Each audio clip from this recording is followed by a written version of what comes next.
Welcome back to another music mindfulness talk. I'm Kalani. And in the next few minutes, half hour, 45 minutes, we'll see how long we go, I'm going to be talking about the idea of freedom from worry. Because I watch you guys, and I know that a lot of you struggle with the habit or the condition of worrying.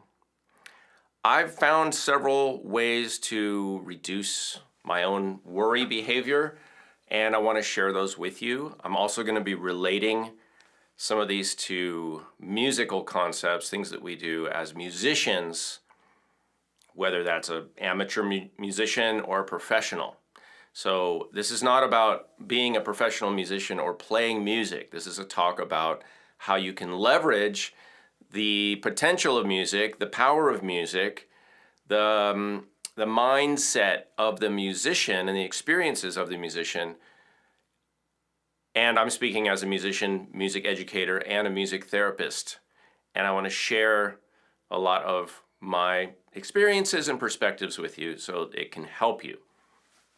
Because, as I said in the last music mindfulness talk, if I can help you, then I'm improving the world in which I live, right? Because you are part of the world I live in, as I am part of the world you live in. So I want to help you, all of you, do better. And worrying is a big piece of doing better for everyone. And as you know, we're coming out of a worrisome time. So what is worry? Let's start with that. The word worry comes from I believe it's an either Old English or somewhere in Western Europe, a word that was describing the wringing of hands. So this was worrying, was like wringing your hands. So it's more of a behavior, an action.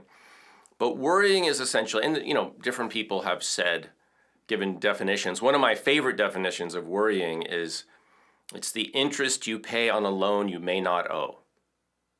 Another person said, worrying is praying for what you don't want. So, but what is worry basically? Worrying is imagining a scenario and then having a negative response, having a stressful response to that, having anxiety about what you're thinking, right? Now, why on earth would anyone do that? Why would you do that? Why would you think up something, imagine it, literally you're imagining it in your mind, and then it's causing you anxiety, and yet many of us do it.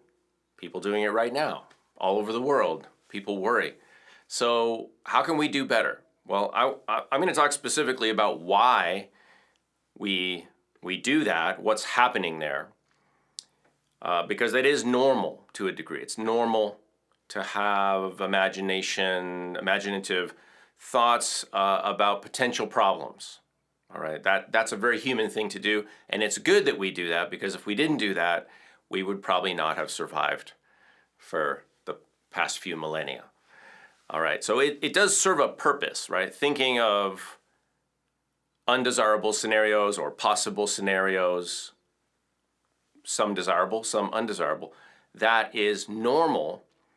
So we don't want to make that part wrong. That part is not wrong. It's not a problem to do that. What's the problem? The problem is our reaction to it, right? The worrying, the stress, the release of potentially damaging hormones,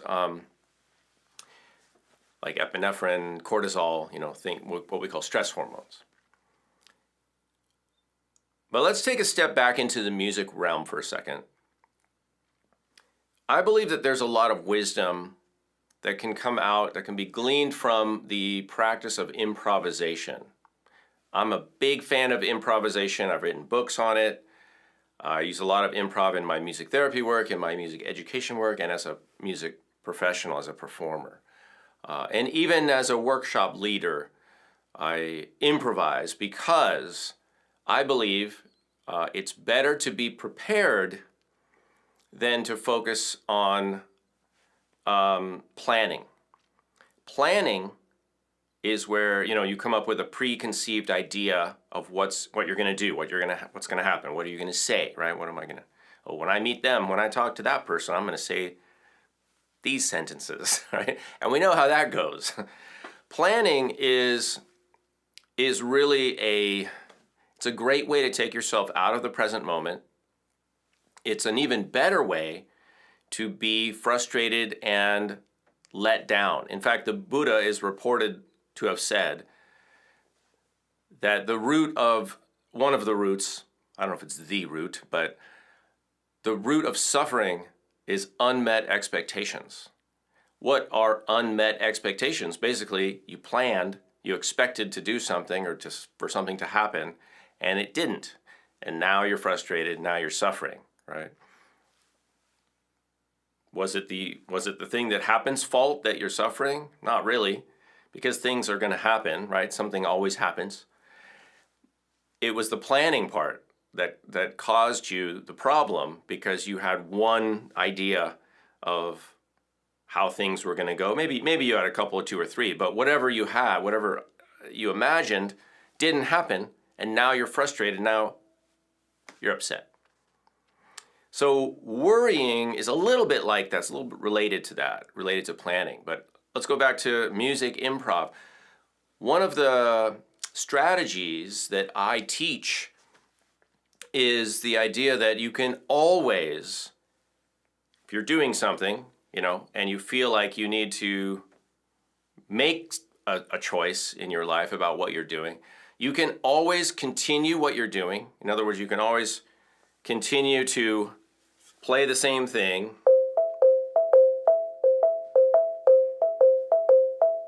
That sounds good. I'm going to keep doing that. You can always keep doing what you're doing, right? As long as you're happy with it. Now, if you're not satisfied, if you think it could be better, you want to change, you could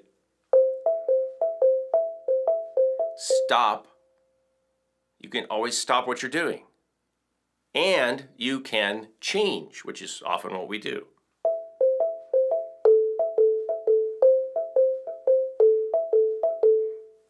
Maybe you can blend something new in. And you can always fold in something new into your life, your lifestyle, your behavior, your environment.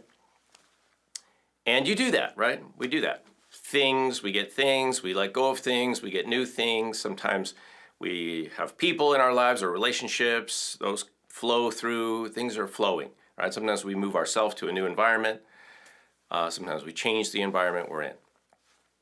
But the lesson in music improv there is that we can always change. We can always do something because we're creating our life situation in the moment. We're creating in the moment. So rather than trying to plan, exercise your freedom. Today is the 4th of July, by the way. Exercise your freedom to make choices in the moment. And here's another reason to not plan. And this is one of the best reasons. I teach a lot of workshops, right? I've taught workshops for years. And a lot of people ask the question, well, what do you do when you've got this situation, right? It's a common idea that, you know, you should have something ready to go, right? What do you do? What do you do? So they'll ask me, well, what do you do when, you know, in this situation with these people, or it could be teaching music, could be a music therapy situation, could be whatever. What do you do? And I'm always a little bit hesitant to try to even answer that for this reason. I need to know more. I need to know what's happened up to that point. Who are the people I'm working with? What's our goal? What tools do I have? What do I have available? You know, before I can imagine making a trip, because that's a plan, right? What they're basically saying is, what would your plan be if you were in this situation? Now, I can give people options. What I do say is that, well, you could try this, or you could try that, or you could try this. Use the skills you have, use your experience, right? It's like asking a doctor, well, how do you do medicine on somebody who's sick?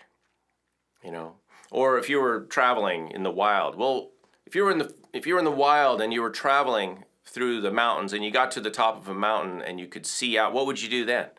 Like, well, you could do anything. You could do a number of things. But what you're going to do is dependent on some very individual qualities, and that is your own knowledge and experience, and then your own judgment in that moment.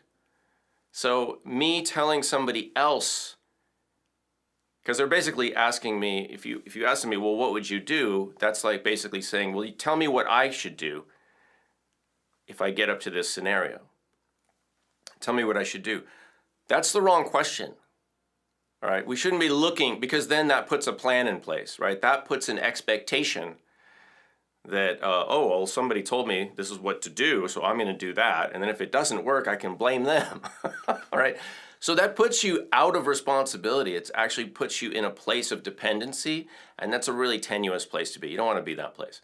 So not planning, but being prepared, right? You can be prepared by having skills. Skills and experience are your guide, not planning. All right? If you don't have the skills and experience to feel like you can come up or you can enter into a situation comfortably, if you're not comfortable entering into a situation, then maybe you need to look at your skills and experience and build that up first before you put yourself in a situation where you don't feel like you have the skills to cope, because then you're going to get stressed out. If you're a musician or teacher, educator, therapist of any kind, or any kind of coach or mentor to a group, you know, if you get stressed out, everyone else gets stressed out, right? Because that just gets passed down. The urge to plan also comes out of a need or desire or perceived need to control a situation, right? To be in control. If you ask a lot of people, do you want to be in control? You want to be out of control? They'll say, oh yeah, I want to be in control. I really feel like I need to be in control, right? But again, what is being in control? It's like knowing that your plan is happening, right? When you see, you probably, maybe it's you or you've seen other people and they have a plan. They say, oh, today's going to go like this. We're going to do this. We're going to leave this time. We're going to go over here. We're going to go over here. And then when that's not happening, they get really stressed out. Why? Because their plan is not unfolding in the way that they want it. And now they can't handle it. So it's an unmet expectation. Again, it goes back to that idea. Now they're getting stressed out. Rather than, you know, you can expect to have certain things accomplished in a day. There's nothing wrong with that. So I'm not saying, you know, to not have a plan. I'm saying not have a plan doesn't mean you don't try to achieve things. You can absolutely strive and try to achieve something. But that's different than planning a whole bunch of things out, right? And trying to be in control of them. Now, you are in control of your own actions in every moment. So I'm going to go back to that idea of just exercising your freedom to change, to modify something, to stop doing something, you know, do something else, shift. And that's what we do as musicians. And as an improviser, as an artist and a creative person, I feel like my music practice informs my life practice, my life, you know, skills and living. In fact, I was at a workshop one time with a Nigerian, or sorry, yeah, I think he was Nigerian. I think he was from Ghana actually. CK Latsepko. And he was talking about soloing, playing the lead drum and soloing. And he said something to the effect of, you know, when you get good at soloing, you're adapting to your environment and you're weaving through the landscape, right, through the music. That's what we call riffing, right, soloing, improvising, playing a solo. You don't plan it out. You use the skills you have in the moment to produce something in music's case, of something of value, right? Of aesthetic value, of beauty, of satisfaction. You create, tension and release. So you're creating this thing in the moment. And he said, it's like, it's helped, he said, it's helped me in dealing in life, because like when something happens, if my car breaks down or something, and now I have to figure out something else, he said, it's just like my life is taking a solo, And he kind of looked at it that way, like, oh yeah, this is life just kind of riffing, right? Doing something creative. And I thought that was a really nice way to reframe it, This is an opportunity to be creative, to exercise the musician spirit of creativity. And I think it's exciting, right? To me, it would be really exciting to get my, backpack of stuff together, little backpack, open the door, and say, I'm out, I'm going on a trip. Where you're going? Where are you going? Oh, I'm just going to drive some direction, and I'll figure out, I'll see what's there when I get there, I'll see what my options are, and I'll make a choice, That to me is exciting. Not necessarily, oh, let's plan everything out to the T and let's stay on schedule the whole time. That, to me, that sounds like work. It's too stressful. So becoming comfortable with improvisation is really a way that you can become comfortable with your life, with living. Now, let's get back to your mind for a second. Why do you worry? What's happening there? We talked about, the fact that you're imagining a scenario or scenarios in the future. Something's going to happen. Maybe it's this, maybe it's that, maybe it's this. And then you can experience some anxiety about those things. Now, how do we navigate that? We know that happens. We know that our minds are busy. So why are our minds busy, throwing a lot of what ifs at us, right? Well, there's a good reason for that, and that is because we as humans have very little natural defenses. We're not equipped really to cope in nature on a physical level with other animals or the environment even. So what we need to use our minds. Our minds are very creative.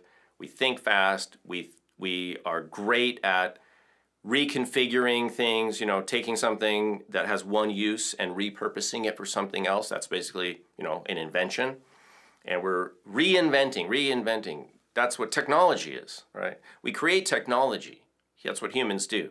We create tools, we create technology, we bend the world around us so that we can thrive and survive and live safely. But the way we get there is by having a fertile imagination. If we didn't have the fertile imagination, if your mind wasn't constantly writing things down on little note cards and throwing them at you, right? That's the way I think of it. It's like my mind is just like, well, what about this? What about this? What about this? And it's just chucking all these note cards at you, and you pick them up and you look at them. And you need to take note of them. You need to kind of check in and say, okay, that's a possibility. This is a possibility. This is a possibility. Yes. But what happens when we worry is that we pick up that little message. We attend to the message of our mind. We attend to the imagined scenario. And then we have this response as if it either is happening or it will likely happen, right? It will likely happen. Oh, they're out. I haven't heard from them.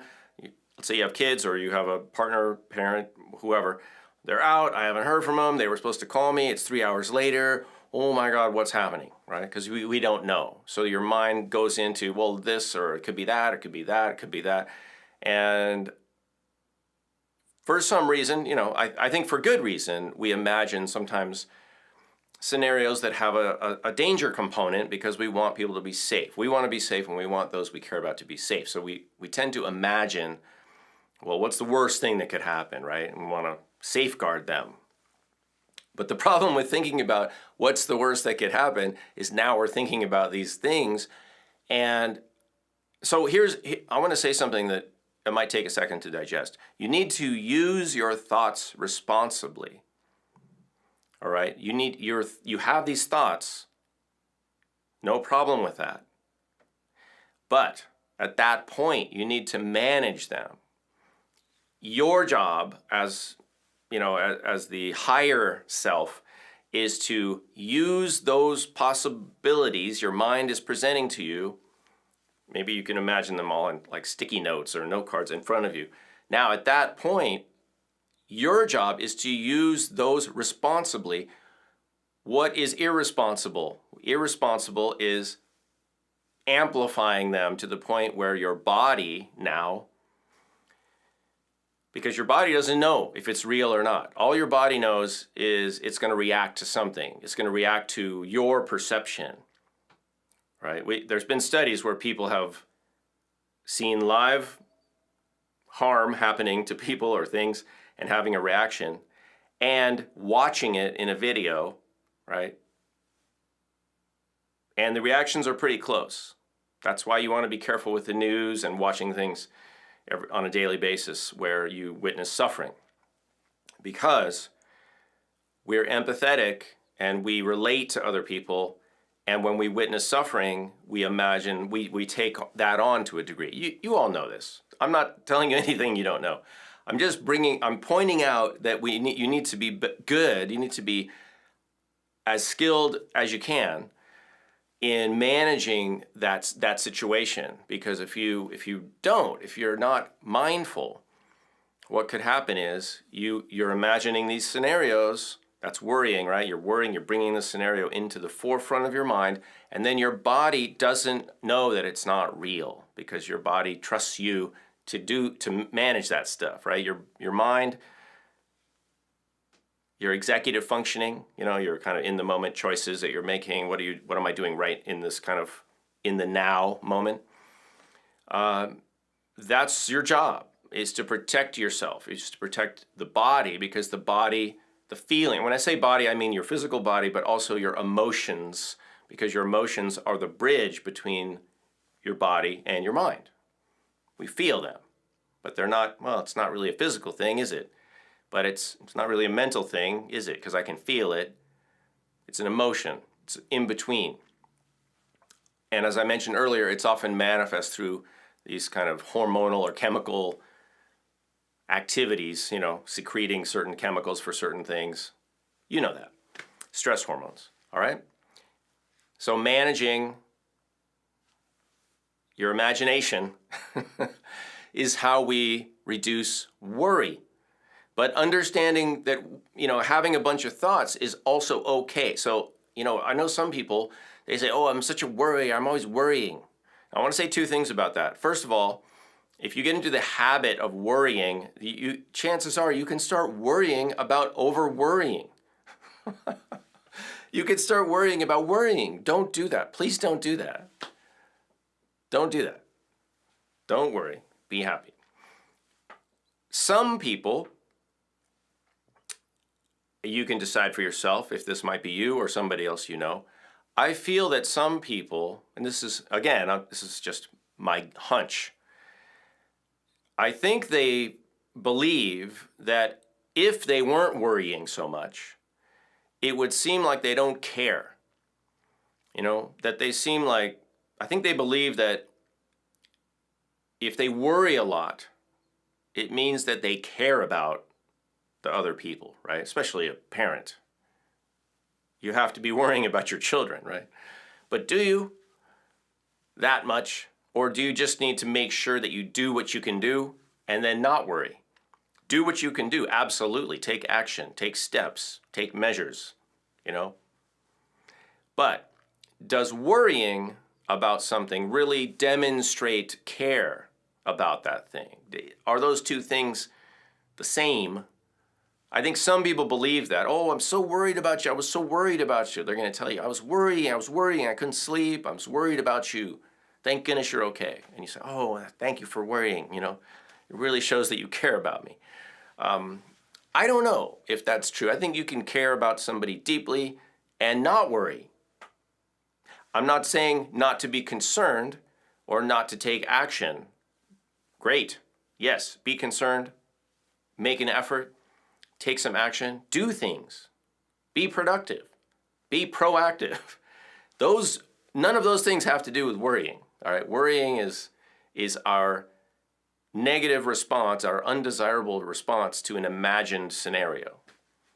So you don't need to do that. As in the Bob Newhart Saturday Night Live skit,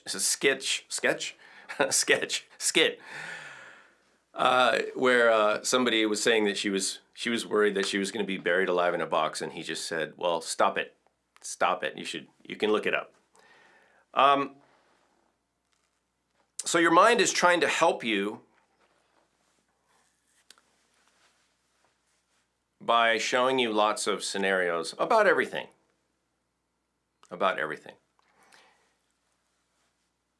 And your mind is super creative, and it's always going to be spinning out a lot of possibilities. So the other thing that you do, and I've talked about this in the Evolve podcast, the other thing that can be helpful, because this is how I do it, is I acknowledge the thought, and I kind of think of my mind as like my little helper assistant, right? My mind is it's like a little computer that's just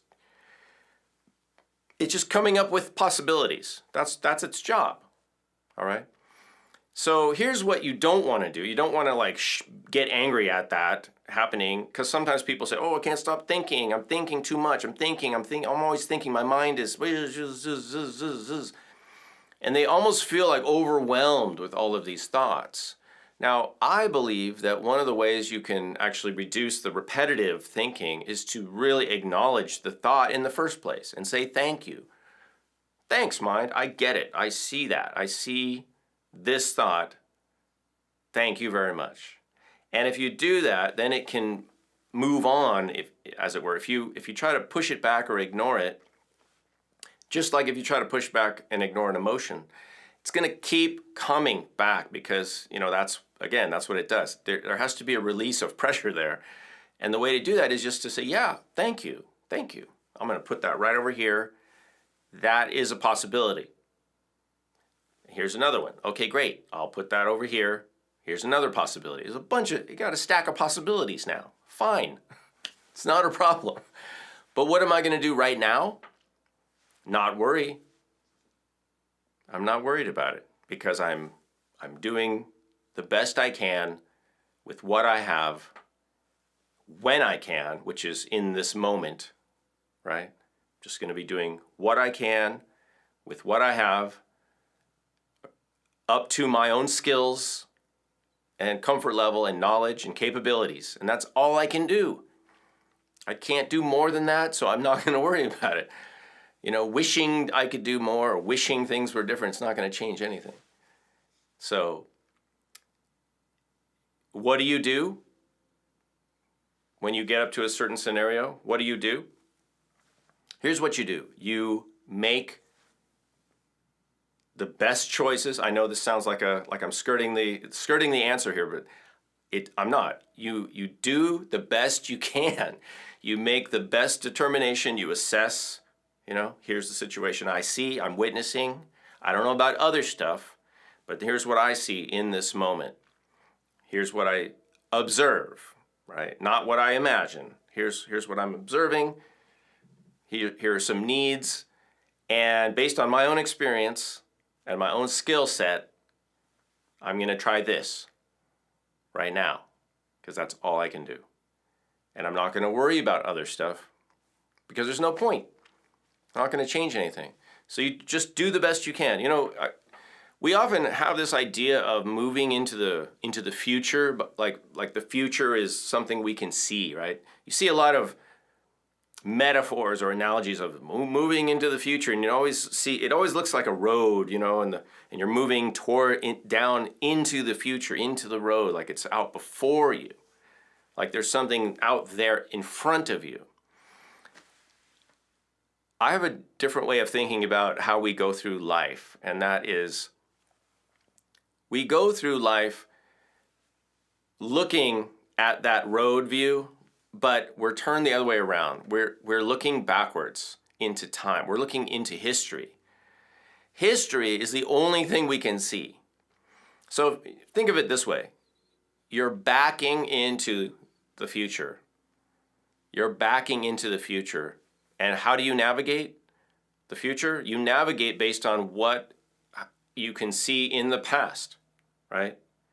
If I see an edge over here of a cliff coming into my view, metaphorically speaking, I'm going to move away from that, right?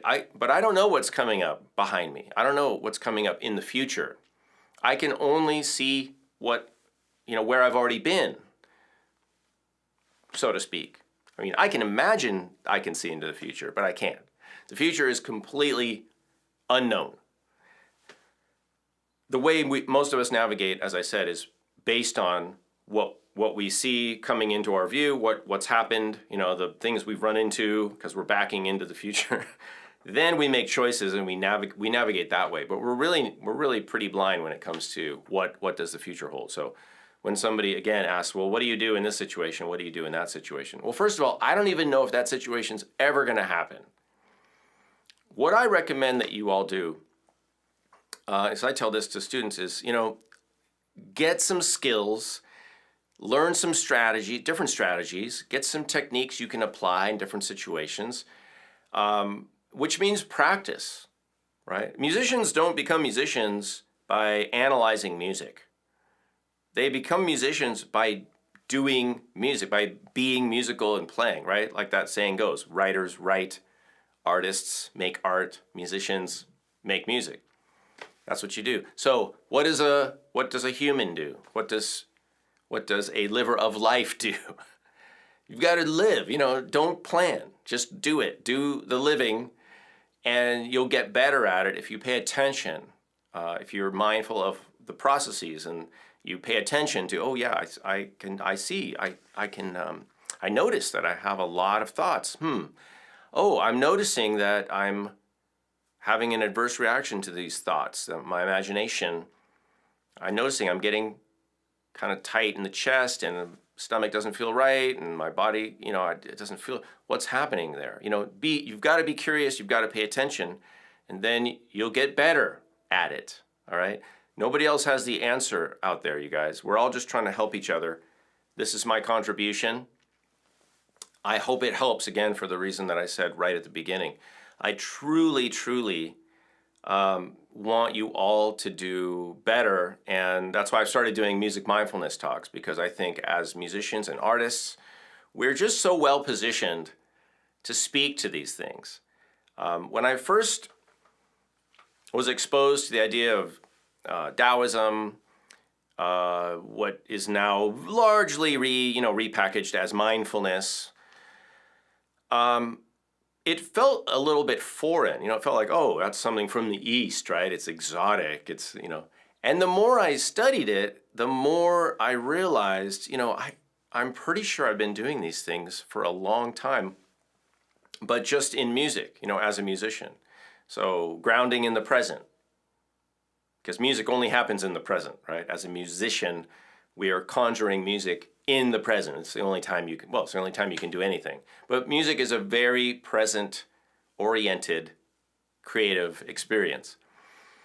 Non-judgment, not being non-judgmental. As an improviser, you learn, or as a musician who improvises, you learn to let things go. You learn to not have a plan. You learn to try to be prepared, but not planning. And you learn that when things don't go the way you expected them to go, that you have choices and you have options, and you just exercise your freedom to go left or go right or go up or go down or go straight ahead. And it's not a problem. The world doesn't end. It doesn't have to be a stressful situation. And so I feel like my music practice really is a mindfulness practice, but it's one that also has a social component. It has a beauty component, because I'm creating art and I'm creating things that are beneficial to not only me, but my community. So I'm actually cultivating mindfulness while I'm creating an aesthetic that is of value in my community. And that's why I think music mindfulness is really valuable. Is it better? I don't know if it's better than other forms of mindfulness. I think any practice can be valuable. And if it helps you do better, then I'm all for it. And if it helps me do better, I'm all for it. All right. I'm going to play a little bit, and then we're going to take a quick, like, 2-minute break, and I'm going to try to read some questions. If any of you have questions that you put in the chat, do it right now, because I'm going to take a quick break, and I'll be back in a couple minutes, and then we'll wrap up. All right? So I'll be right back. See you in a minute.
All right. So we had a couple comments. I looked through your comments, and some of you are prolific commenters. So one question kind of related to this idea of, if we're playing music and we have a change, we have a kind of shift, isn't that temporary, right? Isn't that temporary? And shouldn't we be striving for something that's longer lasting? And here's what I would say to that. Every practice, everything we do in life is momentary, right? We're just doing something now, and then we can say, well, if I stop doing it, doesn't the effect go away? And it's like exercise. It's like anything. It's like the idea of a practice is to build up the potential for a shift in a certain direction. So I'm glad that kind of question was brought up, because I want to talk for a second about this idea of enlightenment, right? You've all heard a lot of people talk about enlightenment. What is the path to enlightenment? How do I become enlightened? And I've been alive long enough and practiced long enough so that I have my own view on that. My view is that is the wrong question. Again, it's not the question isn't, how do I become enlightened? The question is, how can I live in such a way and use my mind, use my body, use everything I have available to me in this moment to increase moments of enlightenment or enlightened moments, and thereby increase my experience of the world in that modality, if you want to call it. I don't think there's a thing called enlightenment, and you're not enlightened, and then one day you're just enlightened. You know, you don't go from not enlightened to enlightened. And what is enlightened anyway? It's a lot of what I've been talking about. It's a shift. It's somebody who is skilled at managing their thoughts and emotions and has a sense of humor about life. You know, enlightenment also, or let's say if you reach a high, what you want to call spiritual level, I mean, that's all debatable as to what that means. It doesn't mean, you know, we have this idea that people have to be very serious and solemn and pious, and, you know, that spirituality is this thing where you don't have fun. It's not fun. You can't have a sense of humor. You can't joke around. And I completely disagree with that. It's not about, you know, being solemn or serious. You know, I see a lot of teachers, and they're very serious about their spiritual teaching. And you know who my spiritual teachers are? Children and some animals, some pets we have, some dogs and cats. Because why? Because they live in the moment. They're fearless. They're creative. They're playful. You know, that's what it's about. As people, it's, you know, if you want to feel good in your life and be resilient, then you actually should not take yourself so seriously. And also not get too caught up, I think, in one way of being, like one channel. I try to be really respectful, and I believe I am really respectful of everyone's individual freedom to believe whatever they want to believe. Like, follow any teacher you want to follow, enjoy the works of anybody, and I enjoy the work of everyone. You know, there's always lessons to be learned. But I think it's a slippery slope when we assert that there's only like one way to do things, you know, or that something is better, a lot better than something else, you know, and it gets, that doesn't really serve us. You know, any spiritual practice, whether it's a formalized religion or it's a spiritual practice, or if it's something you made up yourself, all of those things are equally valid, you know, and we need to respect people's right and ability and freedom to choose how they want to try to improve, you know, how they want to get there. We're all on a path, right? And we can choose different paths, and we can get to the same places. We don't all have to do it the same way. So a good start to helping actually reduce tension out in the world, and I'm going to leave you guys with this. The last time I talked about ohana and, you know, just getting along with people and imagining that everyone is kind of in the family, right? You treat people as if they're in your family, because we are, you know, humans and animals and everything here is part of the same one thing. We all belong to the earth, right? We're all an expression of the earth, the one spirit, nature, whatever you want to call it.